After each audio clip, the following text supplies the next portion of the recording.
only embraced change, but allowed people to embrace change like none other. So yes, indeed, I'm going to be waiting for Ritu Marya to join us in, and then we'll start with the fireside chat.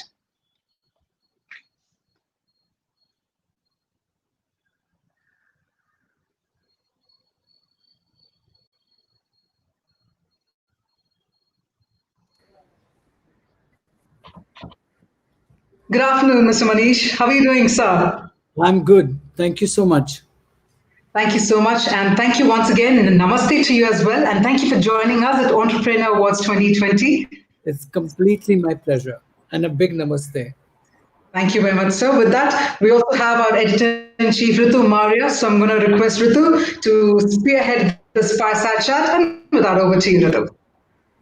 Thank you, Kavya, and a very, very warm welcome to the India's numero uno fashion designer, Manish Malhotra. Had we been there on a live stage, Manish, we would have probably been hearing applause. So you'll have to imagine that happening right now. Thank you so much. So Manish is, the ultimate cinematic storyteller, and I think it's his clothes which have made the Indian movies so unforgettable.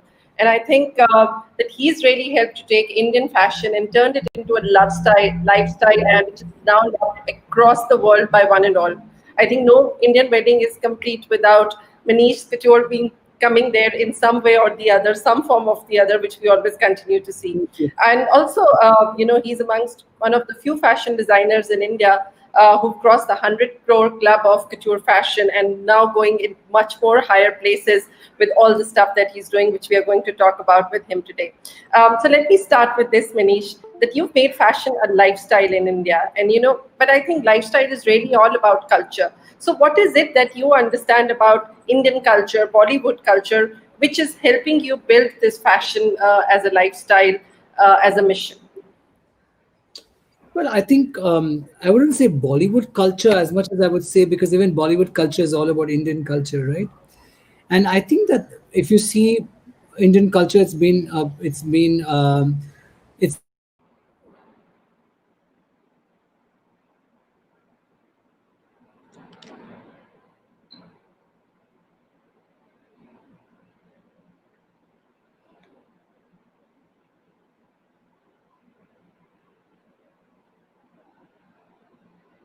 Is Manish there?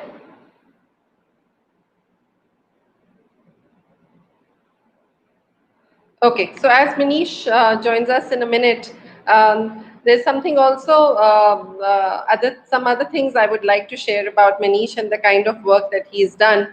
So I think he's created the golden age of Bollywood today, and he's really the sartorial pioneer of the Bollywood dream.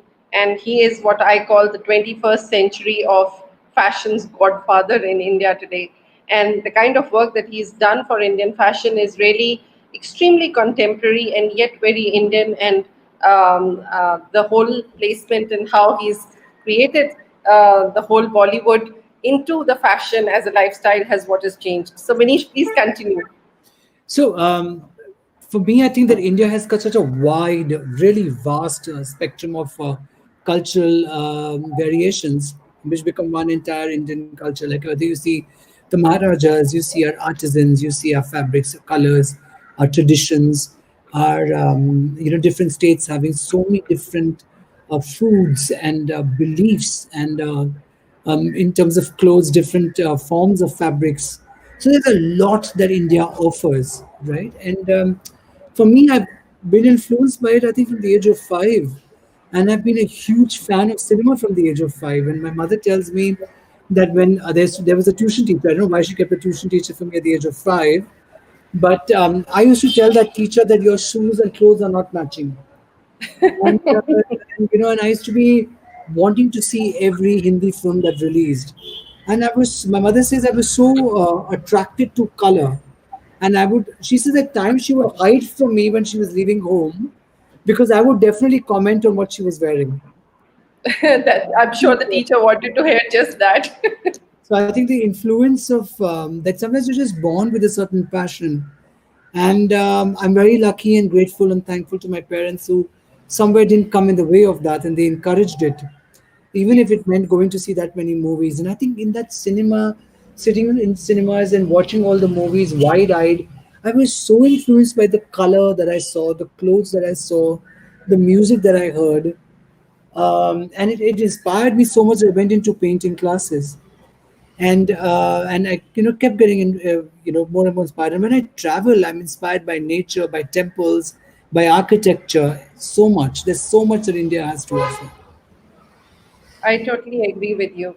I read that you started your journey in Bollywood as a model, in the industry, in the entertainment industry as a model, and yet you transformed very quickly to becoming a fashion designer. So, how did that transformation happen for you? What was it that you noticed in the industry which made you do this I change? was always interested in movies. I always watched so many films, and like I mentioned earlier, my parents encouraged it as well, which is so kind of them because that went on to becoming my life.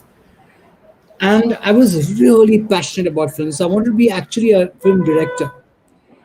And modeling happened. I got busy with modeling, and there was always this one thing about me that whatever I did it very sincerely. So my 3 years of my college, I was going for look test. I was modeling. I was never one of those students who was who's wasting a lot of time or who's standing with friends at the corner of his building. I would be going for some audition or the other. So while I was modeling, I started working in a store as well as a sales boy. And I used to sketch there continuously. I used to keep changing the mannequin. So my fascination was clothes as well. And I thought since I had not studied fashion and I was just passionate about it and I loved films. And I remember the late 80s, the look in the movies was not so good. I mean, you had directors like Yash Chopra, Shekhar Kapoor, and all of them. But the looks that you saw in the 40s and 50s and 60s, and of course the 70s, I think somewhere got lost in the 80s. And I put two of my dreams together, which is movies and clothes. And that's how I decided to get into costumes. And then, I kept meeting photographers and various magazine journalists who were looking for designers to style their photo shoots. And I think then I started giving it 48 hours in a 24-hour day. I mean, I would work that much. I really, really worked. And I was so keen that I should change the way the movies look. So I came up with this concept of a look where what's your hair, what's your makeup, what's your jewelry, what's your costume, because I felt that's very important in a costume. And in those days, when there's an Indian outfit, the heroine would have long hair, and the next scene, she's wearing a Western outfit and her hair would be short. And I was like, how can haircut keep changing like this? So I came up with that whole concept of a consistent look. But it was all done because I was so very passionate about the movies. Sure. And so I mean, today when you've achieved so much success and you've done so much work in for Indian fashion, and you've sort of brought a great modern version of Indian fashion, which is so fascinating. What is it that you realize about Indian consumers' sensibilities? What have you understood about it? How do you think the Indian woman wants to see herself inspired by Bollywood, but yet she doesn't want to be a replica of a actress or somebody. So how do you sort of balance these both things together? Well, I think that there was a time when the people really looked at actors and what they were wearing. And if you remember, those styles became iconic and those styles became what people would be seen wearing. But over time, there was so much of cinema also changed, right? The glamour curtain went out and the realism came into movies.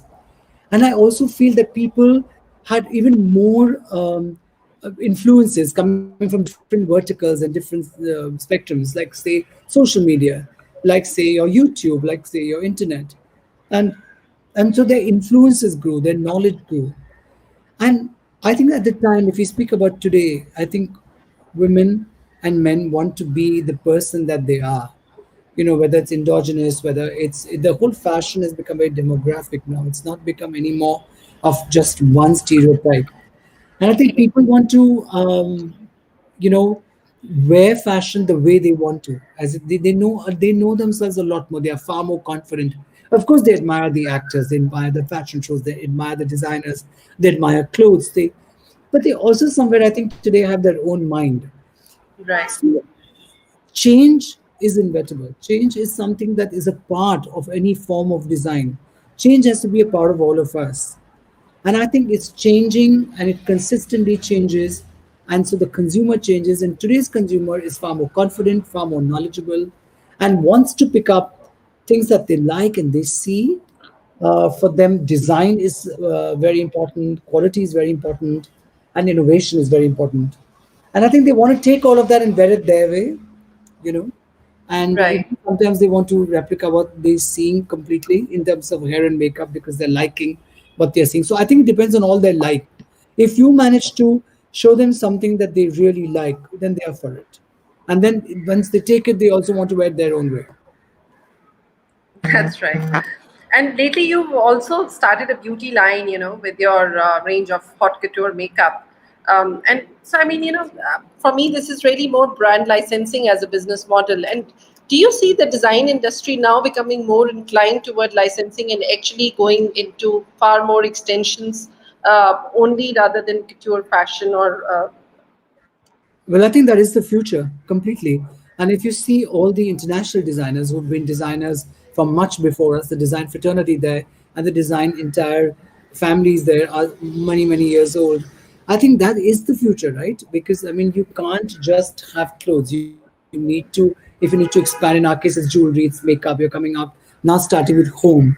And mind you, these are all things that I'm very passionate about because I actually feel that I started with makeup very late because considering that in the early 90s, I was the first designer to introduce styling and start this whole thing of a look. And where makeup was also important and jewelry was important. I should started these verticals way back.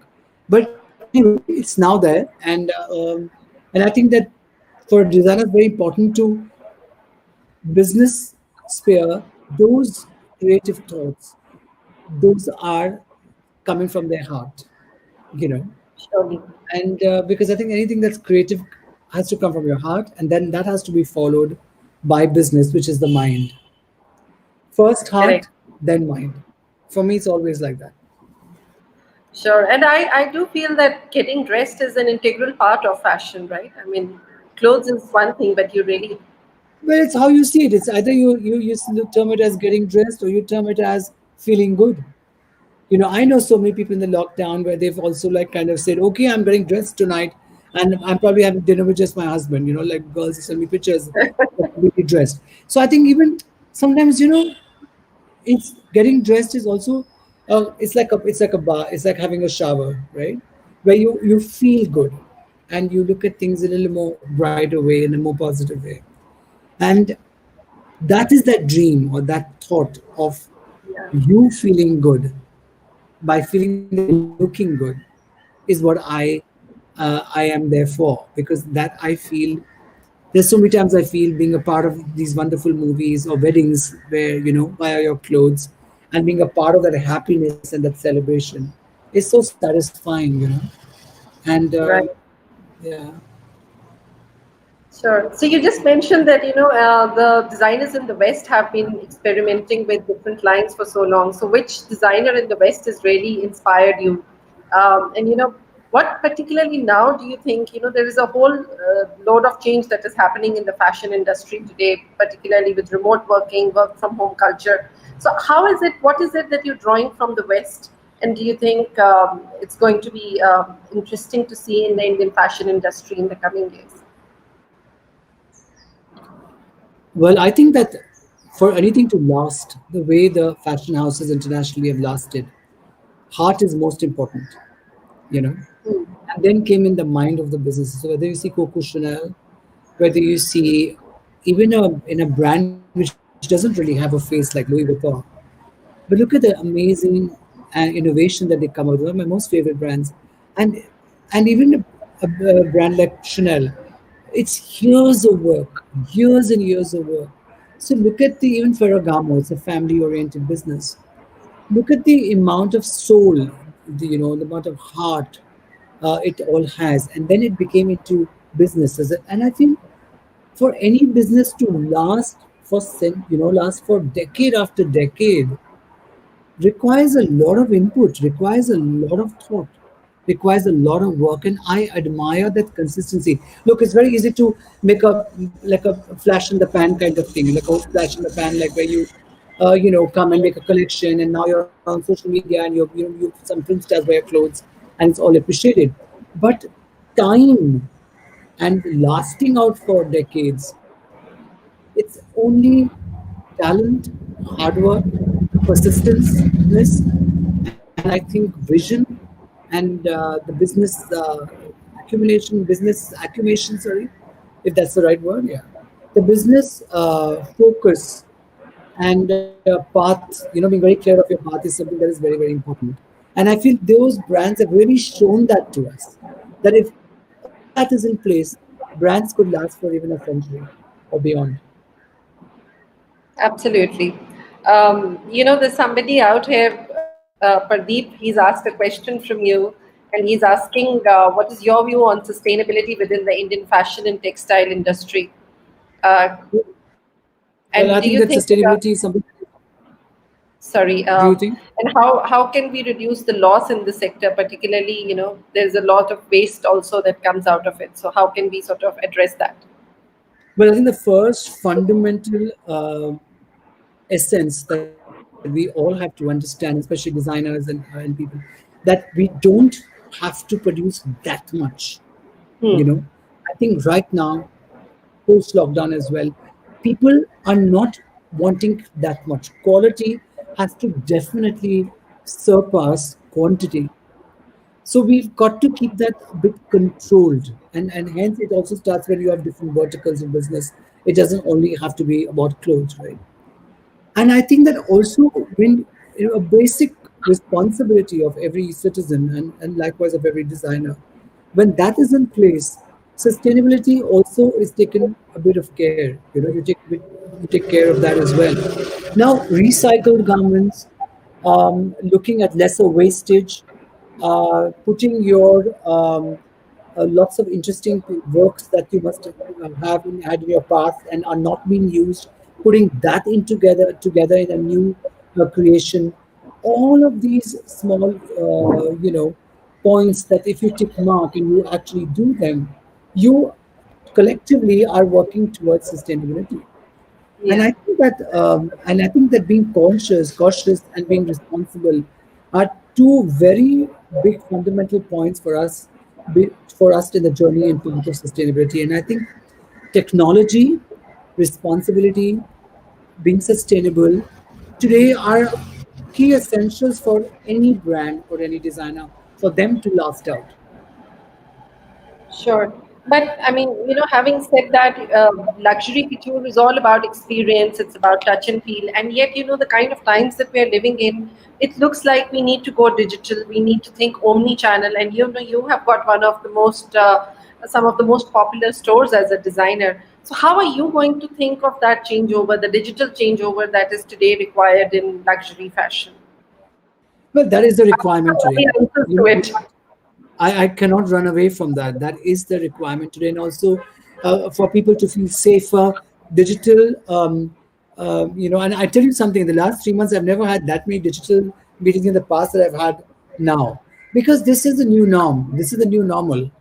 And I think for us it is really, really important to also come out with products which are probably a little more digital friendly, and are probably lot more accessible. And I don't think people are in a mood to go extra opulent right now. I don't think they want to go larger than life. And I think they're all in a mood of going glamorous. Yes, of course, they want to go glamorous. Some want to go more ethnic.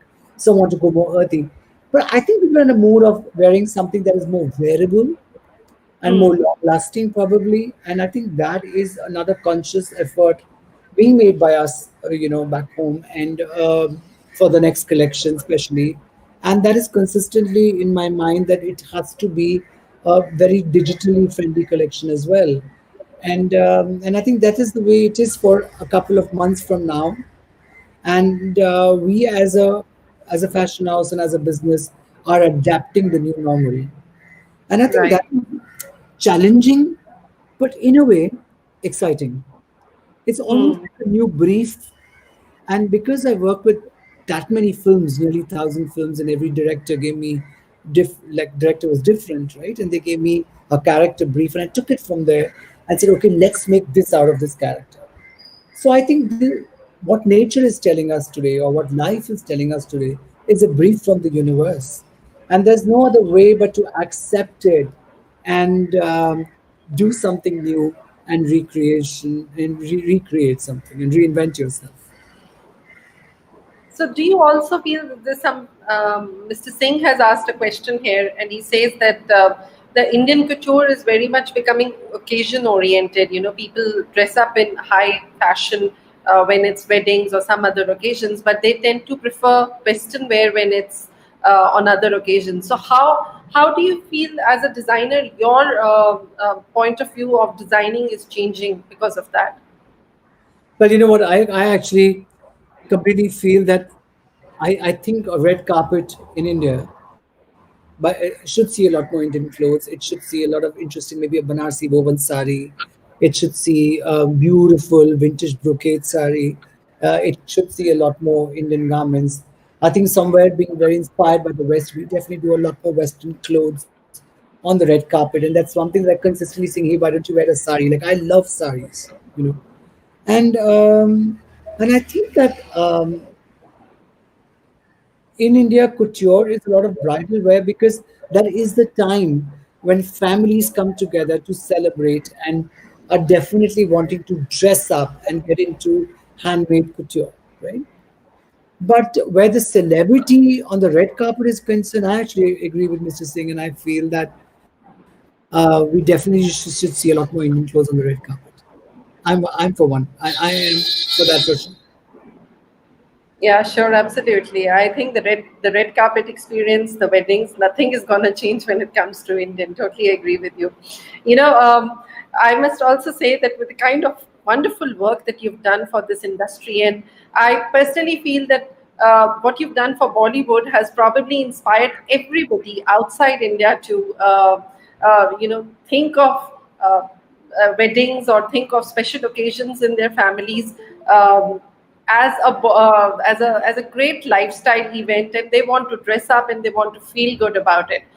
So for what you've done in terms of creativity for this country is truly outstanding, and that is also one of the reasons why we would be seeing you as our cover face of entrepreneur in the month of August 2020. So I would like for you to Thank you sort of so much.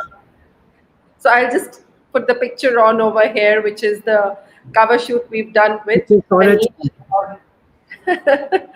And the fact that today he's making and he's put the wave, and we're talking about local, vocal for local, and I think you truly gone out and done it. So he's the cover face of our magazine, the Entrepreneur magazine, in August 2020. And he's truly going to reimagine the business of high fashion as we go forward. So thank you, Manish. And while, of course, we do not hearing other cheers, so I'll cheer for you and say that, thank you for adorning our magazine. And for you, thank you so much. Also, we would like to present Manish with one of our first award categories of the day, which is the Creative Entrepreneur of the Year award. Manish has probably done more for Indian fashion than anybody else in terms of uh, bringing really the Bollywood dream, and he is what I would like to call the India's 21st century fashion godfather. So thank you, Manish, Thank you for so much. making our country proud with and making our fashion sensibility so much better they would have been otherwise. So he's also the Creative Entrepreneur of the Year for Entrepreneur Awards 2020. Thank you so much. I mean, I would love for you to tell us this as we present you this award. What all streams are we likely to see you in? You're already there in couture. You're already there in makeup now. What kind of extensions? What kind of areas are you likely to go and extend So yourself into in the this coming? morning we were having a meeting, and I think that where our makeup line is concerned, our jewelry line is concerned, and now we are starting with home. I think we need to go a lot more deeper in these verticals and have a lot more work for the next 1 year. We'll definitely see home as our new introduction, and also where jewelry is concerned and where makeup is concerned, we will definitely see a lot more variety, a lot more wide range compared to what there is now.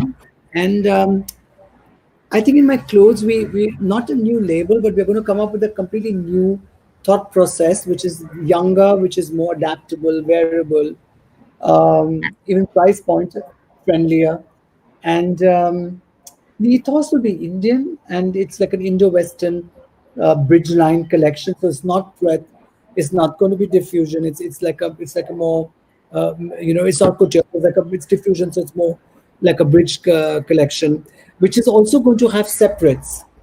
So you can pick up things and give your personality that change. It could be a short embroidered, beautifully embroidered jacket, which probably you can wear with your mother's beautiful outfit. So there Yeah. will be lots of separates that you can pick up from that. So that we will launch somewhere in January 2021, or by February 2021. But right now, home is something that we're looking to launch at least the first drop by Diwali, and I'm going a lot more deeper and a lot more intense with makeup and jewelry. Sure, and we're absolutely looking forward to it. And trust me, after the lockdown, there's going to be an absolute barrage of people who would be wanting to buy your products. Well, I hope so, and thank you so much. Yeah, we're now going to present the other awards, and therefore I'm going to request Kavya to please join us here and announce the awards for other entrepreneurs as well.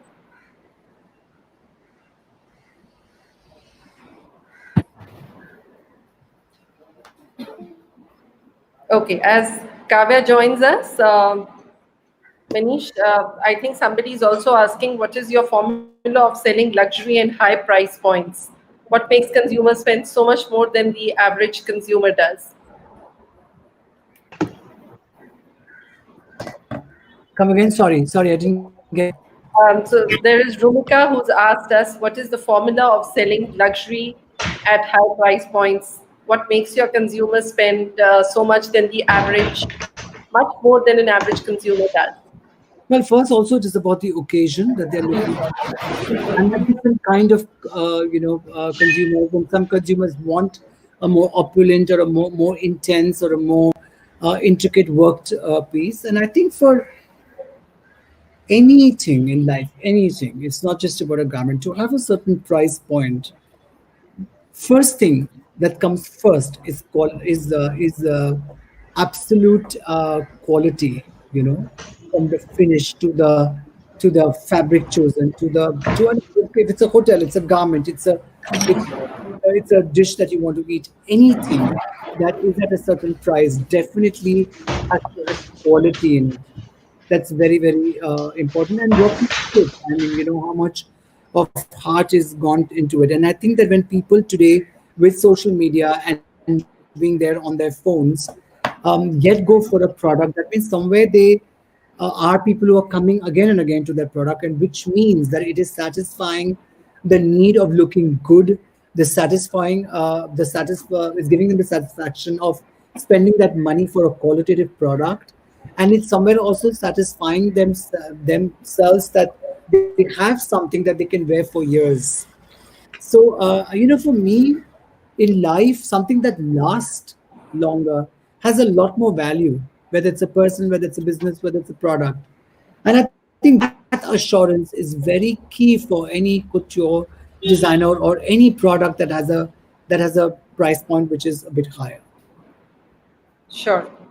Thank you. So Kavya is here. Over to you, Kavya. Please, can you start the awards distribution?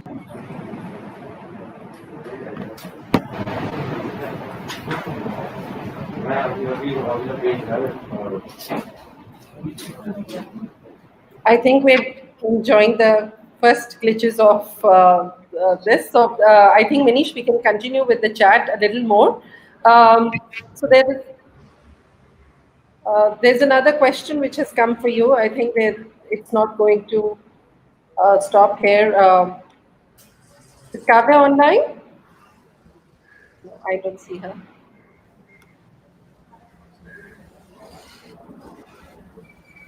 So there is somebody who's from Myanmar who's joined us, and they're asking what are the criteria and scope for research in the garment and fashion industry, and what are the price points to be considered while garment industry research.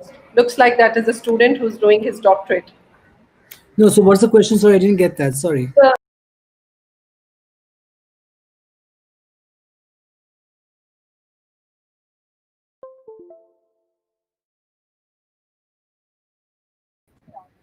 about fashion. Well, I think that what is so that person wants to be a fashion designer, right? Possibly. Yeah. So I think that what does your heart say? What do you want to do? Like, for example, I haven't studied fashion. I used to draw and sketch, and I really worked on that to learn painting, to continuously sketching. But I took the Bollywood part because I loved films, right? So because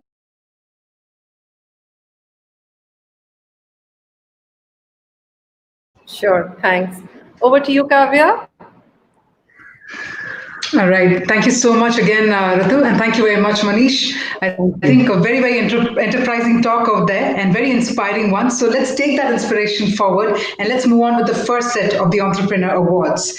I will be reading out also the category over here for all of you as well. And while our first award winner, of course,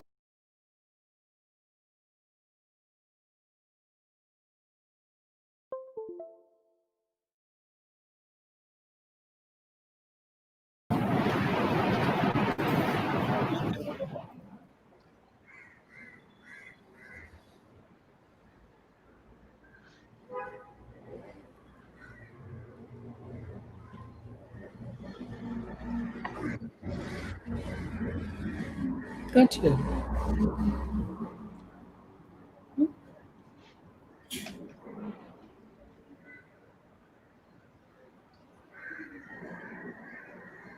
I'll be honest here. I think we could feel the emotions of him saying thank you for sure, but I couldn't hear the audio. Well, I believe that's congratulations it. to him. But yes, congratulations to Trell. On that note, let's also move forward. And I hope the attendees also understand that we are completely unified by technology, but we'll do our best. Let's quickly move on to the next category, and this is business transformation. Well, the award for business transformation, it's only befitting that this award goes to Zomato. Launched in Delhi 11 years ago, Zomato has grown from a home project to one of the largest food aggregators in the world. So, hey, congratulations to Zomato. I believe that we're all enjoying a good meal as well, sitting at home, enjoying thanks to the comfort of Zomato. So, yes. So there we go. Congratulations. There's no AV per se. So, Ritu, I'll probably march ahead to our next set of categories.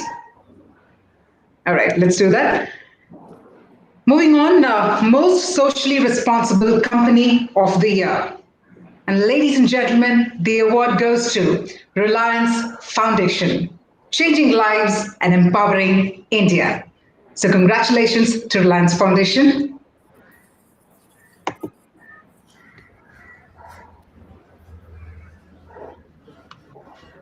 And with that, time for our next category as well. Best innovation in data protection and privacy. I think this is the need of PR, considering when we're talking about cybersecurity in times like these. And it's only befitting that we have this category of best innovation in data protection and privacy. The award goes to Avalanche Global Solutions, securing digital space with a goal to solve the world's most difficult cybersecurity problems.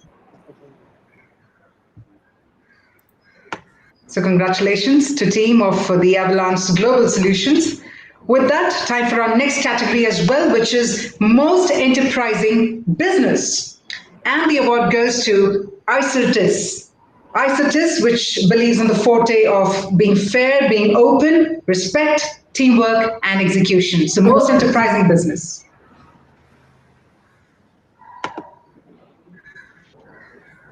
Congratulations to the entire team. And with And that, I think they've also become one of the fastest growing unicorns in India. So probably they've touched the fastest unicorn sort of crown right there.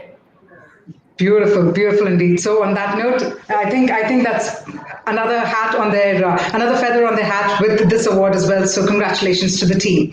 Let's quickly march ahead, and here we're talking about business innovation. So all our attendees, please note, and we are moving forward to our next category, business innovation, and the award goes to Easy Rewards Software Services Private Limited. So congratulations to the team.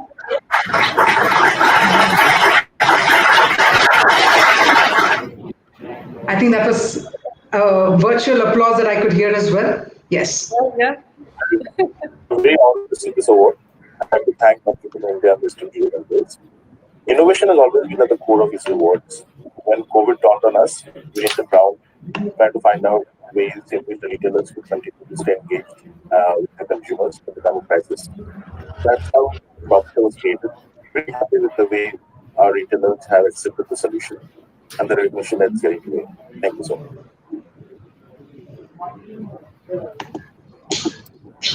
All right. Congratulations.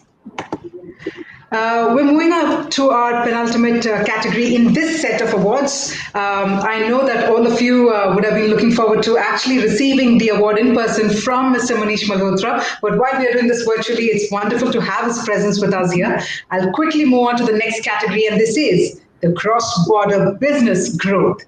Ladies and gentlemen, and the award goes to Lenskart. So congratulations.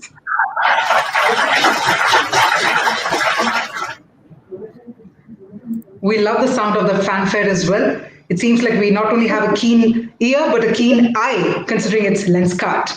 All right, with that, it's time for our final category as well in this set. Ladies and gentlemen, we're talking about Entrepreneur of the Year in Service Business, which is the event management. And the befitting winner of this award is Mr. Roshan Abbas, the Managing Director of Geometry and Compass.